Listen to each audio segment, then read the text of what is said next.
हम बनावटी याद करते हैं तो भगवान भी बनावटी याद कर लेते हैं, लेकिन हम हृदय से रोकर याद करते हैं, भगवान भी रो पड़ते हैं। वो करुणा वर्णालय हैं, वो दूसरे की स्थिति को सहन नहीं कर पाते हैं। इसलिए वाल्मीकि रामायण में कहा, शक्रदेव प्रपन्नाय तवासमीति च याचते अभयम सर्वभूतेभ्यो ददाम्ये तद्व्रतम। एक बार भी सच्चे मन से कह देता है कि मैं आपका हूं, मेरा हो चुका। लेकिन जीव के जीवन की ये विडंबना है कि उसने संसार को अपना माना है और भगवान को अपना नहीं माना। जिस दिन भगवान को अपना सच्चा मान लिया होता, उस दिन सारी समस्याएं समाप्त होंगी। जो इनके हाथ जोड़ लेता है उसे किसी के हाथ नहीं जोड़ना पड़ते, जो इनके सामने रो लेता है उसे कहीं नहीं रोना पड़ता, जो इनके सामने समर्पण कर देता है उसे किसी के सामने समर्पण नहीं करना पड़ता है। क्यों?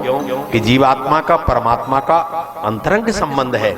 वेद भगवान कहते द्वा स्वपर्णा सयुजा सखाया समानम वृक्षम परिषद जाते। जीव का सच्चा हितैषी कोई नहीं है, कोई नहीं है, केवल झूठी बातें हैं। न पुत्र है, न पिता है, न माता है, न पति है, न पत्नी। हमारा 10-20 लाख रुपया लगा दिया, लेकिन डॉक्टर ने कह दिया पास में मत जाना, इनको ऐसी बीमारी है कि ये तो मरेंगे, तुम भी पास गए तो तुम भी रोगग्रस्त होकर मर जाओगे। अब 10 हाथ दूर से बात करता है, प्यास लगी है, कुछ खाओगे, अंदर नहीं जाता कमरे में। बच्चों को भी समझा देता है कि माँ के पास ज्यादा आना जाना मिलना जुलना मत, ये मरेगी, अब नहीं बचेगी।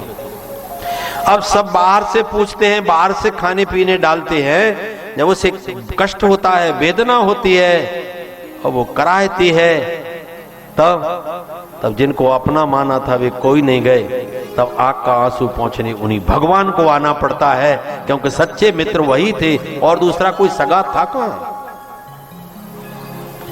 जीव ने केवल जीवन की ये भूल की है कि उसने संसार को अपना माना है और भगवान को पराया मान लिया। जिस दिन भगवान को अपना मान लिया जाता है उस दिन सब कुछ छूट जाता है। द्रौपदी कहती नहीं में पत्या संति न भ्राता न सुता दया। मेरे कोई पति नहीं है, मेरे कोई भाई नहीं है, मेरे कोई पिता नहीं है, वो सब बैठे हुए हैं। पति भी बैठा है, पिता भी बैठा है, भाई भी बैठा है, वो घोषणा कर रही है मेरे कोई नहीं, एक है मेरा केवल, तुमेव मधुसूदन। हे नारायण कृष्ण, आपके अतिरिक्त मेरा संसार में कोई नहीं। ऐसा संबंध हमने जिससे जोड़ा है, वो संबंध परमात्मा का किसी भी रूप में, चाहे राम जी के, चाहे कृष्ण जी के, चाहे शंकर जी के, चाहे हनुमान जी के, चाहे गणेश जी के, चाहे किसी भी रूप में जिसने अपना संबंध जोड़ा, और चाहे वो स्त्री हो चाहे पुरुष हो,